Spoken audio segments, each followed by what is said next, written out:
Kamusta Virgo? Welcome to Like a Tarot. Alamin natin kung anong sitwasyon ang nagpapadelay sa buhay mo. Para sa mga bagong viewers, ang reading na ito ay timeless reading. General reading, ano man ang edad mo or gender mo, kunin mo lang kung ano yung akma sa sitwasyon mo at saka ikaw na rin magpalit kung si person mo ba ito or ikaw. At ito ang start ng 1 week reading mo.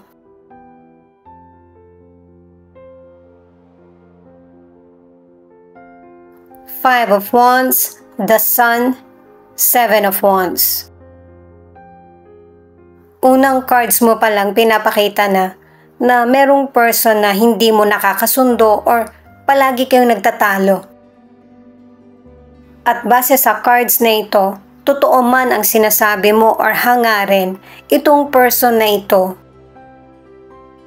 ang tingin niya sa iyo ay rival or hindi siya makikinig sa iyo. Ang ilan sa inyo, nagkasundo na kayo Ang buong akala mo okay na, pero nauulit-ulit yung pagtatalo. Kaya ang ilang Virgo, hindi mo na gusto pang kausapin or harapin itong person na ito kasi marami nang nade-delay na sitwasyon sa buhay mo dahil sa issues na pilit mong tinatapos pero yung person hindi marunong umunawa or makinig. Ang ilan sa career o negosyo, nagkakaroon kayo ng konting problema ng mga kasamahan mo sa trabaho or customer. At pinapakita rito sa cards na wala kang choice kundi pakisamahan yung person. Pero ipaglalaban mo pa rin yung karapatan mo sa career o negosyo, yung mga nalalaman mo at kakayahan. Kahit na stressful ang situation sa career o negosyo, nakakasabay ka. Bukod sa may skills ka sa trabaho o negosyo, strong din ang personality mo. Kaya nahihirapan yung mga karibal mo na pahinain yung kumpiyansa mo. Ang ilan sa relationship, maayos naman ang relasyon nyo ng person mo. Nandoon ang love. Kaya lang itong person mo, ang gusto niya, bibigyan mo siya ng atensyon. Kaya nahihirapan ka na rin na hatiin yung oras mo para sa family, sa person mo, at sa sarili. Ang ilang single, meron kang karibal sa potential person na gusto mo. Itong mystical card mo, ang advice sa'yo, kung meron mang mga gumugulo sa isip mo, lalo na nade-delay yung pagdating ng swerte sa iyo, pinapakita na protected ka ng universe at ng may kapal.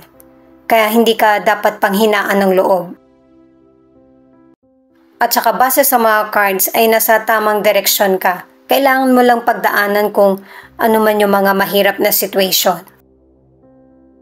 Dahil sa hindi rin naman ito magtatagal. Para sa ilang single, nakadalawang cards ka na marami kang kakumpetensya sa person na nagugustuhan mo. Pwedeng person ang karibal mo o kaya merong family member na tutul sa iyo o kaya ang karir niya ang hadlang. At ang advice ng cards para sa ilang single, ipakita mo yung totoong hangarin mo. May magandang resulta. Two of Cups, Eight of Wands, the Judgment. May mabilis na pangyayaring magaganap sa relasyon mo, sa family mo, or sa kapwa mo. At saka ano man yung nangyayaring delay or sitwasyon sa buhay mo, huwag mong isipin na hindi maganda yung nangyayari sa buhay mo. Walang perfect sa atin kahit yung taong pumipintas sa iyo. At may ilang Virgo na hinihintay mo yung resulta patungkol sa kalusugan mo or sa magiging desisyon ng person mo or para sa career.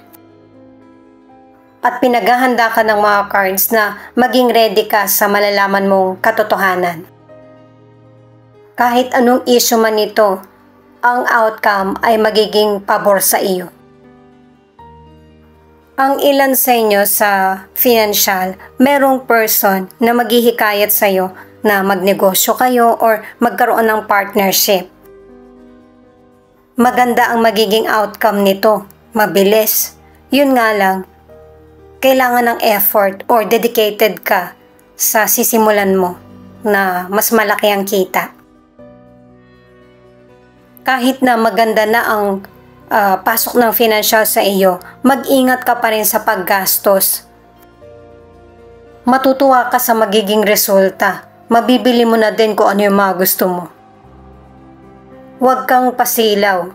Sikapin mo na mapalago pa yung financial na meron ka. At saka, pinapahiwatig din ng mga cards na sumunod sa batas para walang delay. Ang ilang single, ilang days na lang, weeks or months, ay magkakaroon ka na ng bagong karelasyon. Ang magiging problema lang ng ilang single sa potential person ay mabilis na magbabago yung damdamin ng isa sa inyo. Yung potential person advance mag-isip na ang gusto niya, meron na siyang plano sa bubuin yung relasyon kahit nagsisimula pa lang. Ito yung magiging issue na dapat ang isipin lang ay yung mag-relax, i-enjoy ang isa't isa. Itong card na ito ay kumukonekta sa mga person na yung bang pinipilit mo yung sarili mo na healed ka na. Pero kapag nasa situation ka na, yung bang nagpapanik ka na. Ano yung dapat mong gawin? Hindi ka pa ready. Kailangan alam mo sa sarili mo kung ano yung mga gusto mo sa buhay. Mag-healed ka muna bago i-open ang sarili sa iba. Patungkol man ang sitwasyon na ito sa love, sa career mo, or sa negosyo. Para naman sa mga nasa relationship, na-appreciate nyo ng person mo ang isa't isa. Yung nai-inlove siya sa'yo ng paulit-ulit. Ang ilan sa relationship, ikaw yung mapagbigay. Pero syempre, kung ano yung tingin mong mali or nasusobrahan, pwedeng hindi marunong makinig o kaya sobrang prangka, sa relasyon kailangan yung respeto. Kahit na karelasyon mo na siya. Kasi in the future, yung person na sinasabihan mo ng hindi mabuti ang siyang makakatulong sa iyo. Six of Swords, Eight of Swords, Nine of Pentacles. Pinapakita na ito sa mga cards na kahit mabagal yung pag-usad mo sa mga ginagawa mong desisyon or situation, nakaka-move forward ka sa kalmado na estado. Kaya sinabi na sa mga naunang cards na walang nagiging delay sa buhay mo. Lahat ay napagdadaanan mo ng tama. Kasi makakapag-focus ka na sa success, sa career mo, sa negosyo, sa mga blessings. At tuloy-tuloy ito. Napapairal mo kasi yung control at disiplina. Ang ilan sa inyo sa kalusugan, no-overcome mo na kung ano yung illness na pinagdaraanan mo.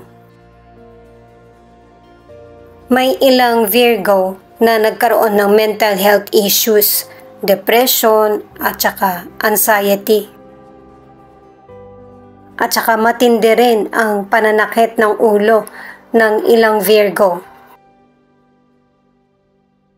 At ang advice ng cards ay piliin yung mga sitwasyon na magiging masaya ka or makakapag-relax.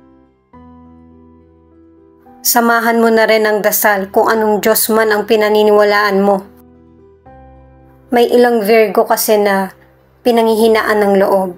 Kaya mas lalong humihina din yung pangangatawan mo or immune system.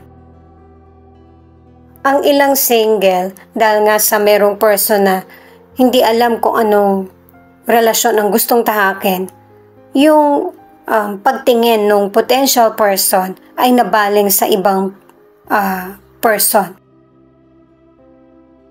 Kaya naisip mo na manluloko talaga yung person na yun, buti na lang hindi naging kayo. Pero hindi naman ibig sabihin na nawala yung person, siya na lang talaga yung darating sa buhay mo. Meron pa rin namang darating na mas deserve mo. Pero pinapaalala ng mga cards na maging sure ka sa feelings mo na gusto mo magkaroon ng relasyon at yung mabibigyan mo ito ng oras. At paalala ulit na single ka man or nasa relationship, walang perfect partner. Itong card na ito ang nagsasabi na maaaring ang ilan sa inyo kaya ka nagkaroon ng illness kasi may mga pagkain o kaya sitwasyon ganap sa buhay mo na hindi mo matanggihan or maiwasan. Pwedeng temptation sa pagkain o kaya ang ilan naman ay temptation sa love. Ang ilan naman ay sa bagay. Kumbaga mahilig ka sa gamit. Pero napagkakakitaan mo naman yung mga gamit na nabibili mo kasi naibebenta mo rin naman.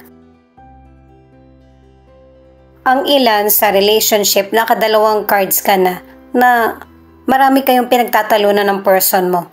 Nagtatalo lang kayo pero yung bang walang solusyon. O kaya paulit-ulit, hindi natatapos.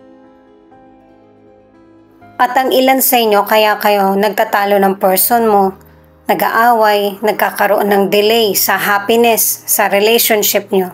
Kasi isa sa inyo ng person mo ang hindi nagko-commit. Kailangan pag-usapan nyo na ng person mo ang future nyo.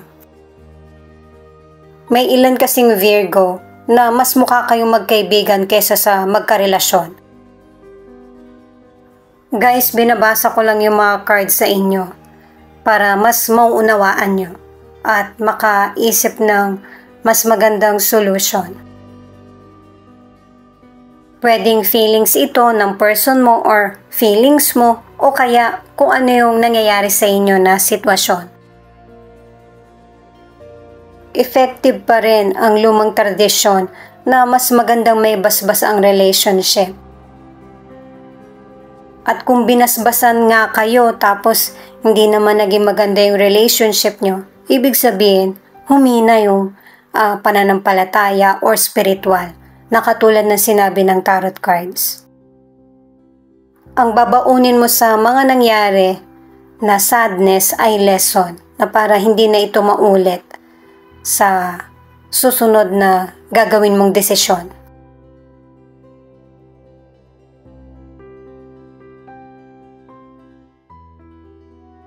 Itong card na ito ang nagsasabi na gusto ng person mo na magkaroon kayo ng space sa isa't isa kasi nga patuloy yung pagtatalo nyo. Dahil nga sa palagi kayo nagtatalo, nakikitaan mo na hindi na nagiging mahalaga yung presensya mo sa person mo. Pero yun ang hindi totoo. Kasi concern pa rin siya sa iyo dahil sa marami na kayong napagdaanan. Ayan sinasabi pa rin niya na wala naman nagbago sa kanya patungkol sa feelings niya. Kasi ikaw pa rin yung gusto niya kahit na hindi mo ito nakikita. Para kayong magnet, hindi kayo magtama. Ganun kayo magkapareho. Kahit na hindi kayo nag-uusap or nagkaroon ng space sa relationship nyo or connection, hindi ka pa rin maalis sa isip ng person mo. Nag-iisip na rin siya ng solusyon. At marami ka na rin nailuha sa mga naganap sa relationship nyo.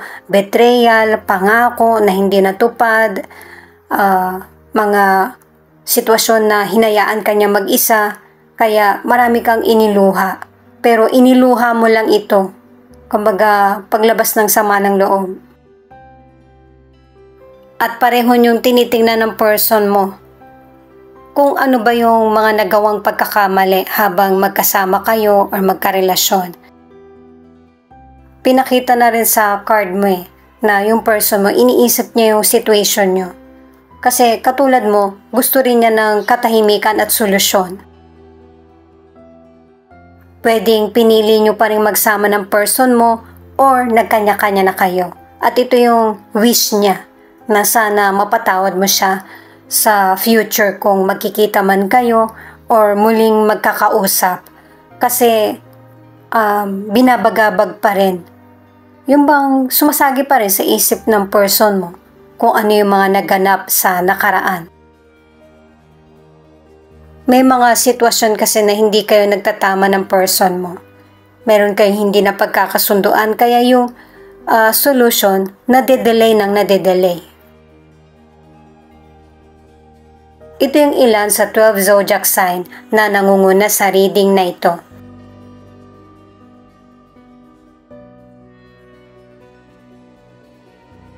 Scorpio, Virgo, Sagittarius, Aries. Thank you at saka ingat kayo palagi.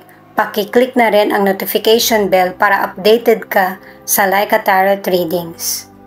Ito yung mga letra na posibleng andito yung letra ng pangalan ng person mo or letra ng pangalan mo. A, Y, C, H, O, B, N.